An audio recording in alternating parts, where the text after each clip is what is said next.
long story short, I'm not going to be talking about what's inside these books. I'm not going to be going over the summaries or the outlines because I'm not good at that, and quite frankly, I'm going to be really bad at describing the general gist of these books. So if you want to know what these books are about, go and read about them, search them up, because I'm not going to do them justice if I try to explain that. However, what I'm going to try to explain is what these books meant to me, I guess, as well as like what I thought about them. I don't know how that's relevant to the world, but that's not why I want to talk about them. I have never been a big reader growing up. In primary, all I've read was Harry Potter, and a lot of it, but at the same time, it was very much only focused on that, as well as Le Petit Nicola and some other short stories in the different languages that I speak. However, I was not a child that read. That's not a good thing, but I'm just saying that I'm not speaking of these books as if I'm like a bookworm or whatever, because as much as I wish I was, I'm really not. And even now, I don't read enough. I don't read as much as I wish to read. Anyway, so let's just go. Let's just go. That's the smart thing to do. These books are not in any order, so I just stack them up and whatever's coming is coming. So the first book we have here is The Bad Feminist by Roxanne Gay. This is actually a collection of essays that I purchased when I was in 8th grade, and for an 8th grader, this book is tough. I spent a really long time reading it because while the ideas she discusses are extremely valuable, I wasn't able to quickly skim through it. It was definitely not an easy read, especially for the time in my life during which I read it. However, I think that a lot of the ideas spoken about and discussed in this book have shaped my perspective today. It is debatable to what extent that's true because I don't live by this and I haven't reread it in a really long time, so I don't know how much of it I still agree with. I remember thinking that some chapters were a bit away from my perception of feminism and certain issues, but she does talk about a lot of smart things. And to me, I bought this book at a time where I was really into gender equality and the discussion surrounding it. I was really engaged in talking about feminism in my everyday life with my parents, friends, at school. And that's why this book was really useful to me, because it gave me scope, which as an 8th grader you don't really have. So I definitely think that if you're someone who wants to, learn about feminism or learn about issues that women face in the world today, so I'm not talking about stories of the past or stories of people in faraway cultures or anything like that. I'm talking about everyday things this is very much about today's life. She talks about her life experience. She lives in America, and she talks about her workplace, different things that happened to her in her life, like some book club or whatever. So I'm just saying that it discusses issues the way they are in the reality that most likely you and I live in. Yeah, or also read this book if you just want to know someone else's perspective on the issue. And I think that's a thing about a lot of activist subjects or topics. A lot of the times, you can always read another book about feminism because no one has said everything and no one has thought about everything. So any book like this is definitely going to have something new for everyone. So, if you're interested, I definitely recommend it, but it was tough for an 8th grader. Okay, next. Okay, well, I'm diving in here with different languages and stuff like that. I'm actually surprised there's no French book in here, but oh well. This is Crime and Punishment by Dostoyevsky. It's in Russian, therefore you're probably not going to understand anything that's written on the book cover.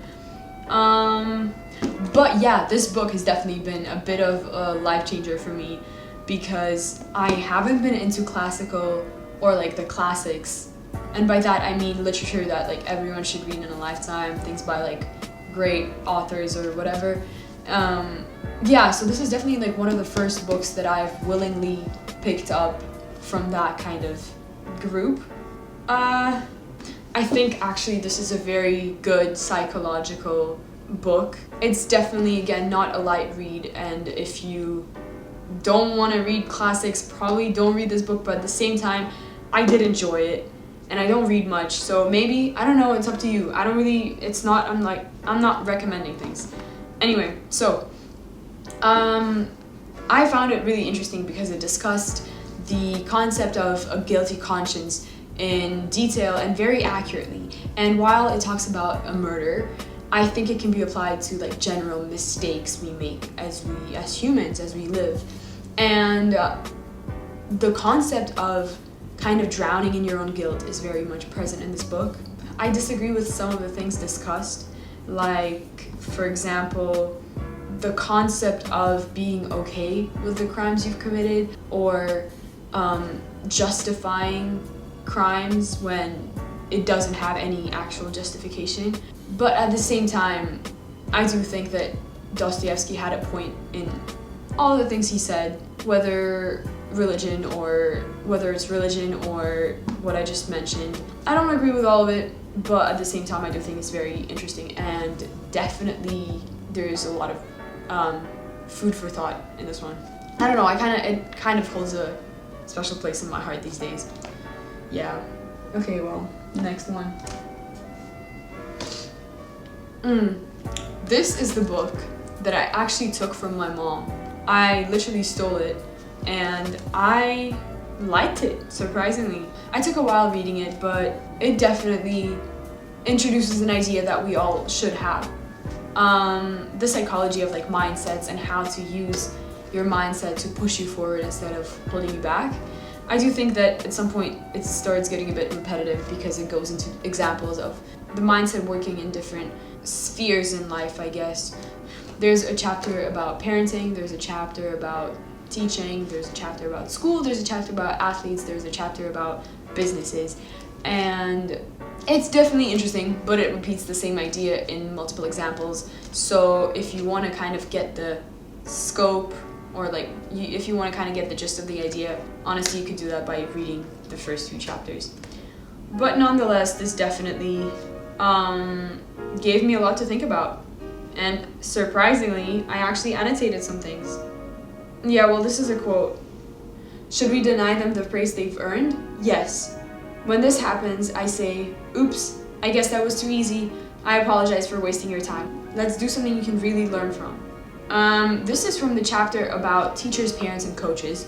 And this is the response that the author had to a situation where a kid did a task easily. And she basically tells the reader to kind of, yeah, well, as it says, to slow down on the praise and push people further. And I agree with that. So definitely. Oh my god. This is getting good. And if I'm saying that this is getting good, that means that, yeah, this is getting good. That's what it means. Code by Kathy and Brendan Reichs. This is the book that made me like books, if that makes sense. And what I mean by that is, after I read Harry Potter, it was really hard for me to read anything else because I didn't really care for reading and I just cared about Harry Potter. But then this book came around, I don't really even know how, but it came around and I started reading it, and I read it quite fast for back then. I think maybe in a week, but that was fast. I mean, that's still fast. I'm really slow at reading, I'm sorry. But yeah, I read this book and I kind of started considering reading other books. And that was a breakthrough for me because I haven't found a book before that made me like reading. And I think that that's an idea that a lot of people discuss, that you only really start liking to read when you read a book that pushes you towards the love of reading. And I think that like you can't really stop reading until you found that book, because that's how you're ever gonna know if you actually like reading or not. For example, my brother, he doesn't like reading, and I understand that to some extent, but at the same time he hasn't read enough books to know whether or not he enjoys the concept of reading because he hasn't found a book that he loves. And you should definitely find a book that you love before you can choose whether or not you can like reading, you know? I don't know, this is not, I don't even know if this is me talking, this is just kind of like, I guess the way I'm brought up, you kind of have to read to be a human being, or like, and to an extent I guess that's true because you can't really further your knowledge and understanding without reading. So, I don't know, honestly, do you. You can read, you don't have to read, you can do whatever, okay?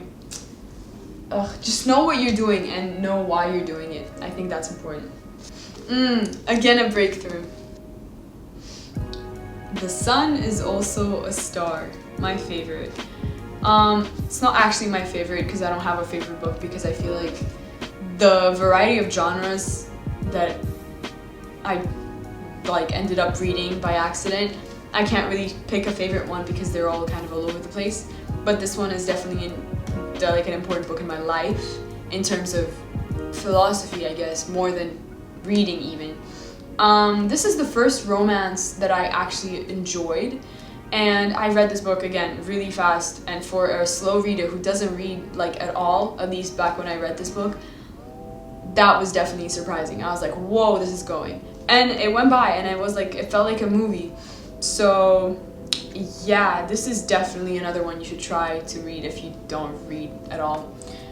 The reason I love this book is because it discusses the idea of the universe and kind of connects all things in life and makes you think of like how everything is connected and how everything is sort of, you know, I don't know, it like talks about the universe.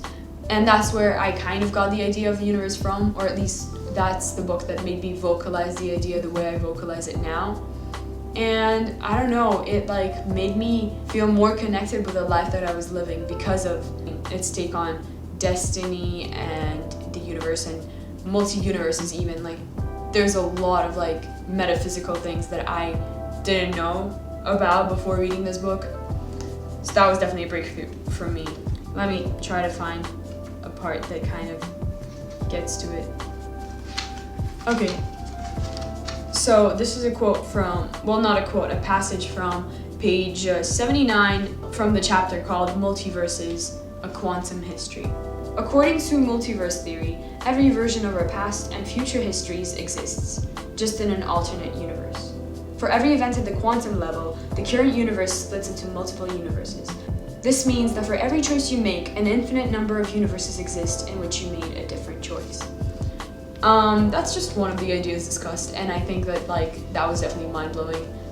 Maybe it's obvious, maybe it's not, I don't know. There are definitely different beliefs, and definitely like metaphysics and philosophy are so broad that like, I don't know, like that's one subject that like I love because you can drown in it, and like I don't think you're ever going to run out of ideas or like things to think about because like really, I don't know. That's definitely an interesting one if you want to think, but also something light and also like romance, you know? I don't know. Up to you, but like, again, I'm not promoting anything. Like, I don't really care if you, not like I care a lot, but like not if you read or not. Like, I don't think those are like trivial things that don't really matter. Like, I think you should be like truthful to yourself, or that you should like what you want to like, or that you actually enjoy doing. I don't know, like, I don't think trivial things matter, but like I also want to talk about this because I don't know, I think I'm listening to myself more when I talk of things I like. Like for example, the books I'm reading, like out of this selection, I've never looked at these books together, and I guess all of them kind of shape me in a way, or like shape my perspective or my mind in a way. And I think without considering that, it's kind of pointless. Like, you know, you're someone, but you don't really know who you are because you're not focusing enough on what makes you or your mind or your perspectives. And so I think this is interesting for that reason. Okay, let's keep going. The last book I want to talk about, well, the last book I like found myself considering to be like my, I guess, most enjoyable or like most valuable read, I guess, is Sapiens. And a lot of people talk about this book, and I know that a lot of people have read it already, but I don't think that's what matters because I'm not here promoting anything. You can read it if you haven't read it. You don't have to, up to you. But this book has made me consider nonfiction and history in a different way. And I'm not someone who enjoys history because of the complexity of it all. not in the way that like I don't like it when things are complicated, because I do, but in a way that like it's complicated in the most basic way, as in history we tend to repeat ourselves, and at some point you hear about one thing that happened and you're really like not sad over it, you're kind of like demotivated because of it. You're like, yeah, people are horrible, you know, and then you're like, okay, next topic, and the same thing happens, and at some point it just becomes, I don't know, I guess frustrating, because you can have an opinion on history but you can't really change it, and you're just there dwelling on other people's mistakes. And I think you should know what other people did wrong so you don't do it again, or so that history doesn't repeat itself. But at the same time, as a subject, like, it just gets a little frustrating because you can't do anything about it. This book, however, took me through the entire history of humanity up to now in a way that didn't make me puke, surprisingly, and in a way that made me actually enjoy it, because there was a bit of history, there was a bit of psychology, a bit of biology, I guess, even, and also philosophy and sociology, I guess, as well. I don't know, that was definitely interesting because it kind of linked everything together. Like, it wasn't just history for the sake of history or biology for the sake of biology. It was kind of explaining us, explaining humans, and explaining our societies. And I think that was definitely, yeah, like, I didn't know, like, this book definitely taught me a lot of things. And honestly, one of the longest books I've ever read, but one of the most valuable, for sure. Yeah, I don't really want to go into quotes, because I feel like if I choose a quote and not another, I'm going to be kind of belittling the impact and the importance of these books. I don't know, I feel like these books stand on their own, and I feel like giving a quote as a snippet is kind of like, it doesn't do them justice. Therefore, I don't see a point, because that's not even what I'm here for. I'm just here talking, whatever. I don't know, honestly, I just think that everyone should give reading a try, because reading is so vast. It's kind of like your second life, I guess, and you get to choose whatever life you want to live. You can read romance, you can read nonfiction, you can read anything you want, like action, thriller, anything. So I think definitely, like, not considering reading just because they've ruined the idea of reading at school is kind of lame, I'm not gonna lie. No, but at the same time, I also think that it's definitely challenging to like push through slow passages and stuff. So just try to figure out what you like in the world, and just, you know, use that to push off. And with all these books, consider reading some of them if you have no idea what to read. I don't know. But most importantly, please think about your life. I think that's the one thing I'm trying to tell myself, and this is me telling myself that, I guess. So yeah.